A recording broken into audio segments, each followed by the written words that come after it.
Hey everyone, welcome back to another video. And this video I'm gonna talk about how to fix your iPhone 16 won't turn on and how we can fix this out. So the only one solution that you need to do if you're having this trouble right now is all about a forced restart.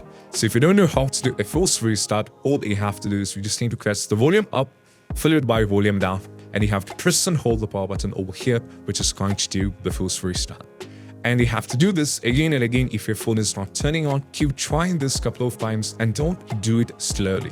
Which means press the volume up, then immediately you have to press the volume down and press and hold the power button over here. You should not be pressing the button like here and wait for a couple of seconds and do this. That's not the way it is. All you have to do is suddenly you have to press the volume up followed by volume down, press the button over here all together. So I'm going to demonstrate you.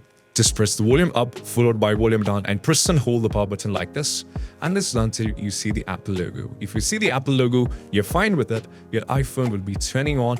And if you try this one time, if it's not working, keep trying. You don't have to worry, it will be fixed. That's all you have to try. And if you find this video helpful, don't forget to subscribe and click on the bell icon for more notification. And that's it. Bye bye.